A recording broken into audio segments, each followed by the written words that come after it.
এই দাদার কাছ থেকে আমরা জেনে নেব। দাদা ভালো আছেন? তো দাদার নামটা? আমার নাম শান্তি মণ্ডল, অ্যাসিস্ট্যান্ট সেক্রেটারি, কল্যাণী আইটেম দুর্গাপুজো কমিটি। তা কতটা দূর কি কমপ্লিট হয়েছে এই বিষয়ে আমাদের একটু দেখুন, আমাদের 4-5 দিন আগে আমাদের প্রতিমা মণ্ডপে চলে এসছে। তো এইটা আমাদের 32তম বর্ষ। তো গত বছর নেই এই বছরও যেমন বিগত বছর আমরা যেমন অল ওভার কল্যাণী বলেন, অল ওভার ওয়েস্ট বেঙ্গল ভারতবর্ষে আমরা চমক দিয়েছি, তার ব্যতিক্রমে এই বছর ঠিক সেম পজিশনে আমরা চমক দিতে চলেছি আমাদের কল্যাণী আইটেম লুমিনাস ক্লাব। তো আমাদের গত বছর যেমন আমাদের মায়ের গায়ে অলঙ্কার ছিল সোনার, এই বছর ঠিক সেম আমাদের মায়ের গায়ে সোনার অলঙ্কার রয়েছে। ঠিক কত কিলো সোনা আছে? দেখুন, গত বছর তুলনায় এবছর আরও বেশি আছে। এক্স্যাক্টলি বলা যাবে না কত কিলো কি আছে? ওটা আপনারা পরবর্তীকালে যখন যেদিনকে আমাদের হচ্ছে 2 তারিখে হচ্ছে ভার্চুয়াল মহালয়ার দিন আমাদের ভার্চুয়াল উদ্বোধন হবে, তারপরে আমাদের দ্বিতীয় দিন আমাদের মণ্ডপ সবার জন্য আমাদের মণ্ডপ ওপেন হয়ে যাবে। কত তারিখ থেকে খুলে দেওয়া হবে? আমাদের হচ্ছে মহালয়ার দিন হচ্ছে আমাদের হচ্ছে ভার্চুয়াল উদ্বোধন 2 তারিখে, মানে সর্বসাধারণের জন্য সবার জন্য খুলে দেওয়া হবে। 2 তারিখে সর্বসাধারণের জন্য খুলে দেওয়া হবে। দাদা একটা কোয়েশ্চেন ছিল, আগের বছর যেমন আমরা দেখেছি যে কাঁচরাপাড়া, কল্যাণী, ব্যারাকপুর, আমাদের নদিয়া বলুন, উত্তর চব্বিশ পরগনা বলুন, একটাই আকর্ষণ ছিল কল্যাণী আইটিআই লুমিনিয়াস। সেক্ষেত্রে এই বছর কিরকম মানুষের এক্সপেক্ট ভিড় করছে, মানে এক্সপেক্ট কেমন দেখুন, আশা করছি গত বছর যা ভিড় ছিল তো এই বছর এটা ছাপিয়ে যাবে। এবং পুলিশ প্রশাসনের কিরকম? আমরা দফায় দফায় প্রশাসনের সাথে বৈঠক করেছি, বিকজ আগে মানুষ কলকাতামুখী হতো, এখন মানুষ কল্যাণীমুখী হয়। তো আমরা দফায় দফায় বৈঠক করছি। ইভেন গত বছর যে আমাদের রোডের সিস্টেম ছিল, আমাদের একটা লাইন শুরু হয়েছে যে কল্যাণী সেন্ট্রাল পার্ক থেকে, আর একটা লাইন কল্যাণী দুনু মার্কেট থেকে শুরু হয়েছে। তো গত যে সিস্টেম ছিল ঠিক সেম সিস্টেমে বাইরে বলুন মণ্ডপে বলুন ঠিক সেম সিস্টেমে প্রবেশ করবে।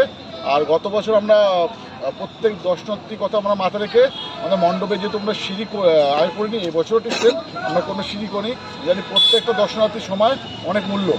আমরা সিঁড়ি করি যে প্রত্যেক দর্শনার্থী অনায়াসে 10 মিনিটের মধ্যে ঠাকুর এবং মণ্ডপ দর্শন করে বেরিয়ে আসতে পারবে।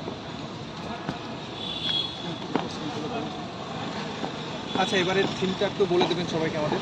দেখুন, আমাদের টিম হচ্ছে এবার হচ্ছে ব্যাংককের অরুণ মন্দির আদলে এই আমাদের মণ্ডপটি তৈরি করা হয়েছে।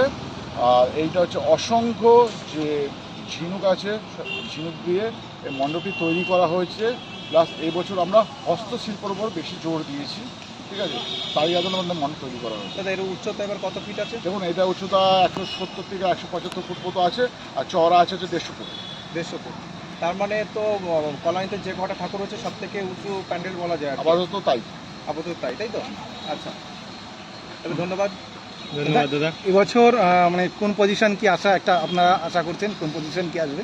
দেখুন, আমরা কোনোদিন পজিশন হিসাব করে আমরা কোনোদিন মণ্ডপ বলুন কোনো পুজো করিনি। আমরা সবসময় নতুনত্ব কিছু করার চেষ্টা করেছি। তো এই বছর আমরা নতুন নিয়েছি, আশা করি এই মধ্যে কি আজ পর্যন্ত ভারতবর্ষে কোনো প্রান্তে হয়নি। গত বছর দেখেন, তার আগের বছর দেখেছেন আমরা যেগুলো করেছি সেগুলো বিভিন্ন জায়গায় পরবর্তী ক্ষেত্রে প্যান্ডেল হয়েছে, বাট আমরা প্রত্যেক বছর আমরা নতুন চমক দিয়েছি। এইবার ঠিক সেম। বলছি অরুণ যে মন্দিরটা কল্যাণীতে হচ্ছে, আর কথা হচ্ছে জানা গেছে? আপাতত আর কোনো জায়গায় হচ্ছে আমাদের এখন অবধি কোনো জানার খবর আছে? টুইন টাওয়ার যেরকম হয়েছিল আগে, দেখুন, আমরা টুইন টাওয়ার আগে আমরা অ্যানাউন্স করেছি যে আমাদের টুইন টাওয়ার হবে। তো আমাদের দেখে আমরা তো দেখুন, আমাদের মণ্ডপ তৈরি কাজ মিনিমাম 4 থেকে 5 মাস আগে শুরু হয়ে যায়, ঠিক আছে। তো এই বছরে আমাদের সেমই হয়েছে, 4 মাস আগে আমাদের শুরু হয়ে গেছে।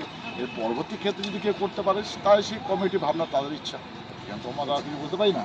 সবার সব ব্যক্তিগত ভাবনা, ব্যক্তিগত সেই ইচ্ছে করতেই পারে। যাই হোক, আপনাদের এই বিষয়ে বাদে আমি একটা প্রশ্ন করতে চাচ্ছি। আমাদের কল্যাণ তো নদিয়ার মধ্যেই পড়ে, তো নদিয়া আর একটা পূজা হচ্ছিল 110 ফুট একটি দুর্গা প্রতিমা, ওটা তো বন্ধ হয়ে যাচ্ছে, ওইটার ব্যাপারে কিছু একটু বলতে দেখুন, পারবেন? প্রত্যেক কমিটির নিজস্ব ভাবনা আছে, ঠিক আছে। তো তারা নিজের ভাবনাতে তারা এখানে আমার আপনি নদিয়াবাসী হয়ে বা আপনি নদিয়াবাসী বিষয়টা না, ঠিক আছে, নদিয়াবাসী বিষয়টা না, প্রত্যেক কমিটির নিজস্ব ভাবনা আছে, ঠিক আছে। তারা তাদের ভাবনাতে করছে, আমরা আমাদের ভাবনাতে করছি। পাবলিকের জন্য সিকিউরিটি কেমন থাকবে? দেখুন, গত বছর যেমন 500 ভলেন্টিয়ার আমাদের রাস্তা ছিল, আমরা বারবার বলে এসেছি আমরা সিকিউরিটি যথেষ্ট সচেতন। তো গত বছর যেমন 500 ভলেন্টিয়ার আরও ছিল, কল্যাণী পুলিশ প্রশাসন আমাদের যথেষ্ট সাহায্য করেছে। এই বছর তার ব্যতিক্রম হবে না। আমরা পুলিশ প্রশাসনের সাথে যৌথভাবে একসাথে কাজ করে প্রত্যেকটা দর্শনার্থীর জন্য সুযোগ সুবিধা করে দেবো, তারা অনায়াসে কল্যাণীতে পুজো উপভোগ করতে পারবে। কারণ 2 বছর আগে তো আমরা দেখেছিলাম যে খুব একটা গন্ডগোলের সৃষ্টি হয়েছিল। সেটা কোনো গণ্ডগোলের সৃষ্টি হয়নি, এটা ভুল বলছি, কোনো গণ্ডগোল। সেই সময় মানে প্রচুর ভিড় ছিল, অজস্র জল বৃষ্টি হচ্ছিল, তো লাইনে কিছু শর্ট সার্কিট হয়েছে।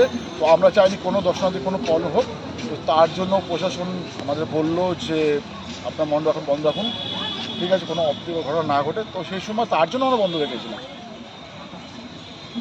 কিছু বলবে?